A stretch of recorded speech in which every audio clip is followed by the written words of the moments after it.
What is going on, everybody, and welcome to what is happening in 2024. This is a video I like to do at the beginning of each year, to look forward to the current to the new year. Obviously, happy New Year to everybody. But looking forward to the new year, but also I want to look back on the previous year as well. And I like to split this video in two halves. The first half talking about the previous year, and then the second half of the video talking about what to look forward to for 2024. We'll start with 2023 then. So 2023 was probably one of the best years I've ever seen for video games. Absolutely brilliant. Some sensational games coming out this year. I do want to say as well, actually, I did just start recording this video, but I yapped on too much about what happened in 2023. Ended up being 15 minutes of talking. I don't want to do that, so I'm just going to go over each month. I'm just going to go month and just say the games I played, and I'll say if they're... and instead of just yapping on about each game, we'll just get straight. I'm just going to say the game I played. But starting off in January, we had three games. Of course, we had the first old game of the year, which was Five Nights at Freddy's Security Breach, good fun. Dead Space, the remake, was brilliant. And then we had Forspoken, which was alright as well, even though I found some of the characters to be quite annoying because of the poor writing. But moving on into February, we had, of course, Hogwarts Legacy, and then which was really good. Then we had, but was snubbed at the Game Awards, outrageous. Didn't even get a mention, just like Dying Light 2 did in 2022. It came out around the same time of year as well, both at beginning of February. Anyway, then we also had Atomic Heart, which surprised me, and I was pretty good actually. The gameplay was good. Story was hit or miss, but the gameplay was solid. And then we had the Destiny 2 Lightfall expansion at the end of February. Going into March, which was decent. Going into March, we had, of course, WWE 2K23, which was a game I wasn't going to play, but my brother got it on, he bought it because he just wanted to have it, and I had Game Pass, so it just made sense to play it, and it was good fun actually. And then, of course, the Resident Evil 4 remake came out in March as well, which was absolutely superb. Going into April, we had Dead Island 2, which the gameplay was brilliant. The story was kind of but the gameplay was fantastic. And then, of course, as well, to end off April, we had Star Wars Jedi Survivor, which was fantastic. Absolutely brilliant. I loved playing Star Wars Jedi Survivor. It was truly a fantastic game, and my second favourite game of 2023. My first favourite game, though, is the next game, which came out in May, which was, of course, The Legend of Zelda Tears of the Kingdom. What a game. I know Baldur's Gate 3 won Game of the Year, but I didn't play Baldur's Gate 3. I'm not big into Dungeons and Dragons, if I'm being perfectly honest with you. I can understand why a lot of people enjoyed it, and I can also understand why it won Game of the Year. But personally for me, for what I played, Legend of Zelda Tears of the Kingdom deserved it. But congratulations to Baldur's Gate 3, because I can understand why it did win. But for me, Legend of Zelda Tears of the Kingdom is my personal game of the year, and it was phenomenal. Moving then on to June, of course, we played the Amnesia: The Bunker, which was was a good, decent game. It innovated, and I really enjoyed it. Then going into, it was still in June, of course, we then played Final Fantasy 16, which was brilliant. I loved the story. The gameplay was good fun, and I really enjoyed it. Really, really good game, Final Fantasy 16, and definitely has got me more interested in the Final Fantasy franchise. Excuse me. Anyway, moving on to... there's one more thing that came out in June as well. There was the Callisto Protocol's Final Transmission DLC, which I think was a good closing for the Callisto Protocol story. If that is what they were doing anyway. A lot of people probably would prefer that. Moving on to July, I didn't actually play anything in July. I was still playing Final Fantasy 16 because it was obviously a 70-part series. So I ended up doing the Road to Hell, which was, of course, a playthrough I did a few years ago, which was playing all the zombie maps. Didn't finish it, so I wanted to do it again, and I did it all, and it was so much fun. I loved playing all the zombie maps. That was a good fun bonus series, I would say. Then moving into... August, I was still doing the Road to Hell, but I did also Halo 3. Halo 3 was good fun as the second old game of the year. And then into September, I played Starfield, which was decent. I quite enjoyed it. I would say the Crimson Fleet side storyline was actually better than the main story, but it was good fun. I really enjoyed the gameplay and all of that stuff. And then going into still in September, we had the Cyberpunk 2077 Phantom Liberties expansion, which was very, very good. Second favourite DLC of the year, really, really good. My third favourite then was also in September, which was Separate Ways for RE4's remake, where we played as Ada Wong. That was really good fun. It just added to how good, that was a voice crack by the way, it just added to how good RE4's remake was, with that DLC added as well. And then sorry, I've got to drink some water. I'm doing a lot of talking here. Lips are dry. Yeah, lips and the mouth. Just when you speak so much, that can happen. That's why I don't speak a lot in my videos, because usually there's cutscenes, or I don't know what to say, or it's all because I don't want to. I don't want my mouth to be too dry, because that's what happens. Anyway, where was I? So yeah, moving into October, I then played the High on Life's High on Knife expansion, or DLC. That was really good fun. I loved the comedy and the self-awareness in that game. And it was good fun to see a little bit more of Knifey. And then we played, what was it? Assassin's Creed Mirage, it wouldn't come to my mind then, but Assassin's Creed Mirage, I thought it was a pretty good game. I quite enjoyed it. Excuse me. Yeah, I really enjoyed it. I liked it how it went back to its roots a bit, but still having like the kind of new gameplay elements to it. Then moving on to then it was Trepang. I did Trepang 2, which was a decent fun FPS game. And then I also did Atomic Heart Annihilation Instincts, which was a game that the DLC actually came out in August, but I didn't realise it did, so I played it until then. So then I played it in October. And then, of course, we had the big one, Spider-Man 2, which was brilliant. I don't think it should have won Game of the Year, like some people said it should have. It was a very good game and one of my favourite games of the year, but again, not Game of the Year for me. I'm surprised it didn't win any. It didn't win something at the Game Awards. It didn't actually win anything in the end. But my favourite quote is, "I'm the hero, not you." I don't know why, just me and my mate, we just laugh about that one because it's just good. We can use it.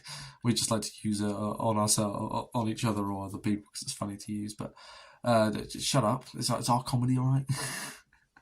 No, anyway. So, yeah, Spider-Man 2. And then moving into November, of course, we did Call of Duty Modern Warfare 3. I mean, you know my what I think of that game. Just go watch my review if you don't. I like the gameplay. The gameplay is always good fun, but the story and the whole thing that Sledgehammer had 16 months to make the game. I thought it was less time than that. I thought it was 10, but no, it was 16 months. And I actually thought it was Infinity Ward that made it. It was Sledgehammer, with Infinity Ward helping them a bit. But still, you can't do that.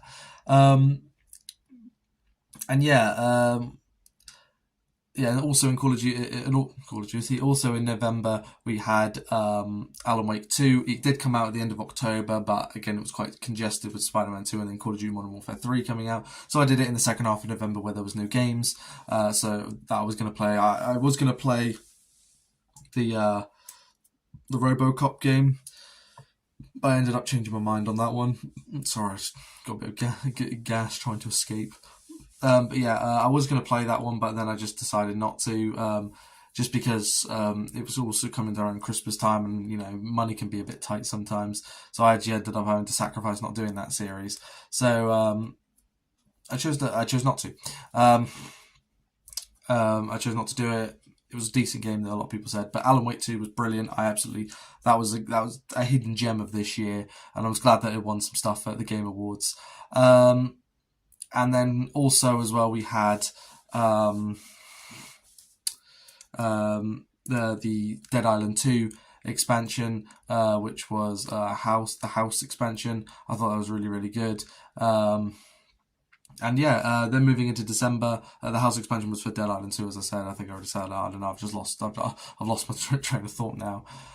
Anyway, moving into December, we had Avatar Frontiers of Pandora, which I've just played obviously recently. I thought this game was pretty good. It's got a lot of Far Cry elements, and yeah, I enjoyed it. And then we had 2 DLCs to finish off the year with Echoes of the Fallen for Final Fantasy 16, which I thought was good fun. And then my favourite DLC of the entire year was God of War Ragnarok's Valhalla DLC.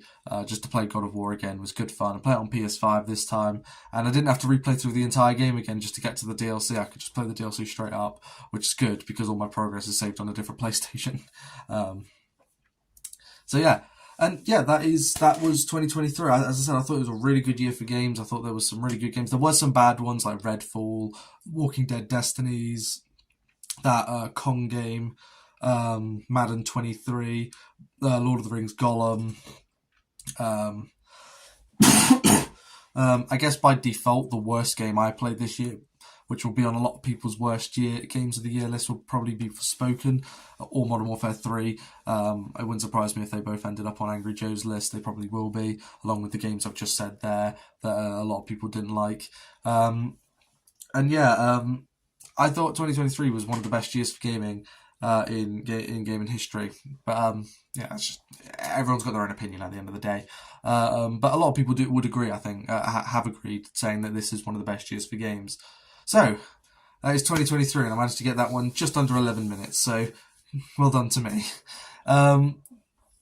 So hopefully this next section should take about 10 minutes, so the video should be around 20 minutes long. Again, sorry if I'm looking away from the camera, it's just where I am is here, but the camera's right there. Yeah, as I said, I don't show myself on camera, obviously. I usually do it once a year. I did it twice last year, though, in 2022, of course, in the final video for The Road to Hell, where I was ranking all the zombie maps. Anyway, 2024, so I'm going to be doing something a little bit different this year. So a few playthroughs last year I actually had to do live streaming for, and that was Alan Wake 2, Dead Island 2, what else? And also Avatar Frontiers of Pandora. I don't think there was anything else. God damn it, I've got itchy nose. Yeah, so alright, sorry about that. I just got itchy all over my bloody nose and just had to scratch it for a moment and drink some more water. Anyway, so I'm going to be doing that a little bit more often. If I can't record a game within a week, within the week that I'm at my mum's house, when I'm at my dad's house, which is where I am right now, I'm just going to live stream because I have a pretty good quality microphone. It's not as good as the Blue Yeti, but it's still decent, and also the quality is better. See, the thing is, my capture device, ever since Star Wars Jedi Survivor, has been having this issue where it'll freeze temporarily, but it'll correct itself. But Movie Maker, where I put my gameplay into, I need to make it into a movie before I can put it into the track file for Sony Vegas. And basically, it'll get to that point, but it won't know how to correct itself. So then the audio goes ahead of the gameplay, and there's not really much I can do about it, and it's really fucking annoying. But again, there's nothing I can do about it because of the lag behind.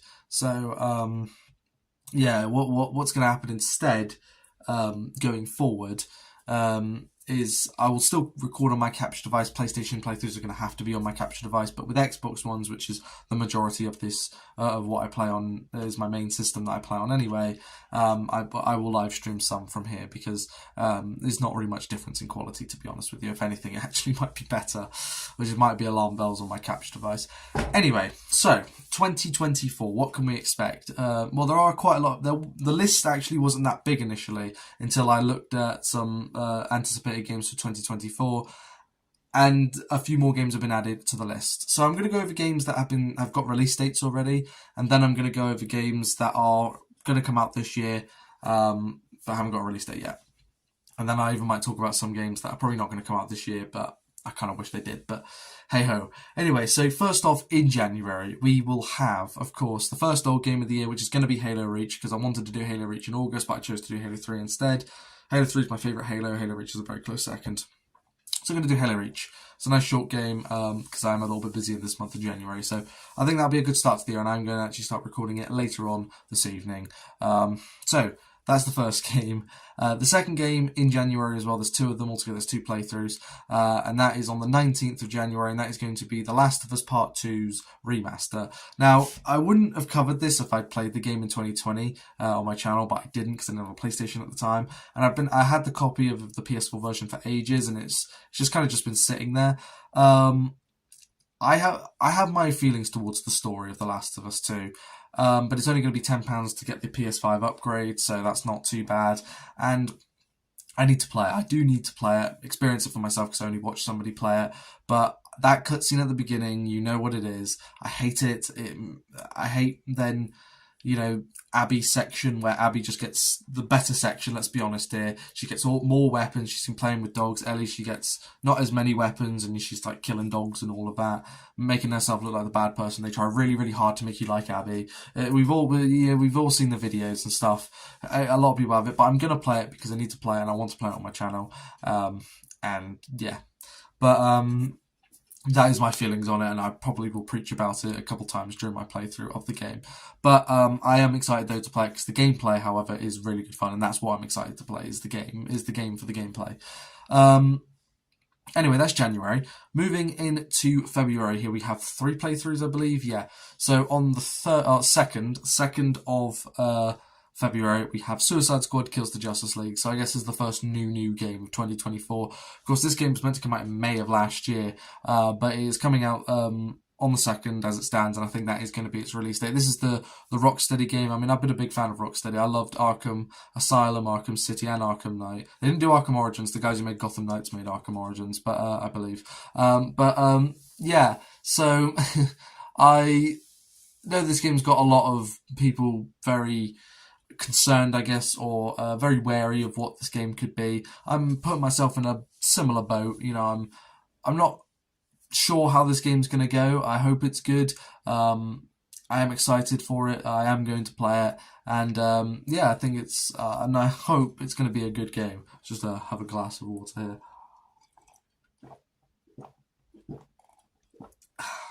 I do love drinking water. Water's great. Stay hydrated.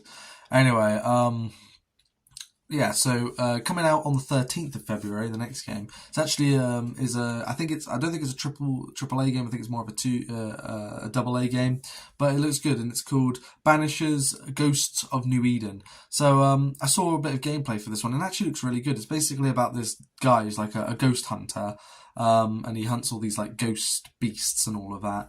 And his wife's with him, but his wife has passed away recently. And the whole point of the game is he's trying to revive her. But she fights with him as a ghost as well. It looks really cool and stuff, and you get to play as both of them, and it looks pretty good. So I think I'm going to give this game a go. And yeah, it comes out on the 13th of February, so not a bad release date. Excuse me. Excuse me again. Anyway, then going on to the 28th, I think it is, or the 29th of February, I believe, and that is a game that I'm very excited to play, and it is the Final Fantasy VII Rebirth game. So this is I think a sequel to Final Fantasy VII Remake. Not 100% sure what it is, but some people are saying it's like the remake again, but redone or something like that. I honestly, I've not got a clue, but I'm a big fan. I'm becoming a bigger fan of Final Fantasy, and I definitely want to play more. I know Final Fantasy 16 is a little bit different to how they've done Final Fantasy before, but it looks really, really good. I'd love to play it. It's going to be on PlayStation 5. So yeah, I'm definitely going to play this game, and I'm looking forward to this one. This could be one of my favorite games of 2020. 2020. God, I just lost the number for a second there. Moving on to March. March is quite a busy month. There's actually 4 releases. Four. Don't know why I'm making out like it's that bad. There was 5 in October, wasn't there? There was High on Knife, Mirage, Trapeng. Well, I did 5 playthroughs, and then Spider-Man 2, but then of course I did the Annihilation Instincts. So I did 5 in October. Even though a few of them were DLCs, these are full-fledged games. So on the 5th of March, we have the Outlast Trials. Finally, this is coming out. I think it came out as early access for PC last year, but it's finally coming out, the full version of it, for all systems and all of that. I'm very excited to play it. And yeah, I think this game could be. I'm hoping this game's going to be good fun, because I've been waiting a very long time for the next Outlast game. I've got playthroughs of both the previous 2 games and the first game's DLC all on my channel as well. And yeah, I'm excited for the Outlast Trials. The next game, this is where things get quite congested. So on the 20th of March, there is Alone in the Dark. Now, I wasn't going to play this game initially. However, I found out just a few days ago that this game, the original Alone in the Dark, which came out in the 1990s, was the original, what's the word? It was inspiration. It was Capcom's inspiration to make the Resident Evil franchise, which I actually didn't know. So with that, I'm a big fan of Resident Evil, so I'd like to give this game a go. It actually looks good. And also another thing as well, the guy that plays Hopper from Stranger Things is also one of the characters in it, and he's my second favourite character behind Steve Harrington. No, I do like Dustin. He's probably my third favourite character. Him and Steve got a good duo. I'm a big fan of Stranger Things, but yeah, I really like Hopper as well in the show, so I'm excited for him. And apparently he plays video games as well, so I don't know, but it looked decent. It looks pretty decent actually, after looking into it a bit more. Then 2 days after that, on the 22nd of March, we then have, brace yourselves, we then have Rise of the Ronin and Dragon's Dogma 2. So I saw both of these two. I saw a brief gameplay. I think they were both shown at the Game Awards, but I've seen their trailers briefly, but I didn't really take much notice. After looking into them both a little bit more, they both look really, really good, like really good fun. Now, I'm going to play Rise of the Ronin first, which is a PS5 exclusive. Now, it's made by Team Ninja. Now, Team Ninja are the guys who made the Neo games, and they also made Wulong Dynasty. Now, I did start playing that last year, but it wasn't for me really at the end of the day, so I ended up bunking it off and not doing it, and I did WWE 23 as like its replacement. Yeah, I don't know what to think of this game because it looks really, really good, and it looks like this one's going to be more story driven than anything Team Ninja's done in the past, and it's also been said that it's a mix of Ghost of Tsushima, Assassin's Creed, and Dark Souls all together. So I think it's going to have that difficulty, but maybe it might be slightly easier. I'd like to think maybe these might give you a difficulty. The thing is, I need to know more about what the difficulty is going to be like, because I don't want to buy a game for like 60 quid or something like that I'm not going to play that much of, because I'm going to struggle on it or something. But hopefully I'll get some more on that one. But it looks really, really good, and I really would like to play it. The combat looks so much fun as well. And then Dragon's Dogma 2, which also comes out on the 22nd. What I'm going to do is make a decision here, and obviously I'm not going to do both of them at the same time. I would, but I'm playing Alone in the Dark as well. So Dragon's Dogma 2 will be on Xbox, and that one, I think it's best if I'm going to do that one in April, because I've got nothing scheduled in April at the moment. So Dragon's Dogma 2 also looks really good as well. That one will, I think, have a difficulty to it. You can choose which difficulty you want, but that game looks really, really good as well. And I think, genuinely, I think both of those two games could be very, very good, and two big games for 2024. The fact is they're coming out on the same day is mad. But yeah, I'll push Dragon's Dogma 2 to April. When I finish one of Alone in the Dark or The Rise of Ronin, then I'll begin Dragon's Dogma 2. The only other thing that's got a release date thus far as of recording is all the way on the 4th of June, which is the Final Shape expansion for Destiny 2. To end Destiny 2, it'll be 10 years. Remember, 2014 was when Destiny came out. It was a 10-year project. 2024 is the last year of Destiny, and I don't know if Bungie will continue with Destiny or they'll move on to a new project. I think they should move on to a new project, even though I've loved Destiny for all these years, for about 9 out of the 10 years. Yeah. Other than that, those are the only games that have release dates. So just give me a moment. Anyway, sorry about that. I just had to cough and have a drink of water again. Anyway, so other than that, though, those are all the games that got release dates thus far as recording. Those could change potentially. I don't know. Hopefully not. So anyway, the other games that I've got down are Still Wakes the Deep. I believe that's what it's called. I'm trying to remember that one off the top of my head. It's a horror game made by first person horror game made by the guys that made Amnesia and Machine for Pigs. You're on like this oil freighter. It's abandoned, but there's this creature roaming around, and there's all of the and you've got to try and survive whilst it's falling apart and all that. And it looks like it's good fun. So yeah, definitely check that one out. Another game, of course, is a big game. It's Star Wars Outlaws. Really looking forward to that one. It's the Ubisoft open world Star Wars game. That'll probably be in the second half of the year since it's an Ubisoft game.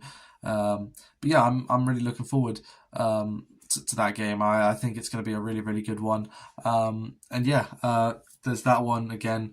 I would like a release date soon, but when it's ready, it's ready.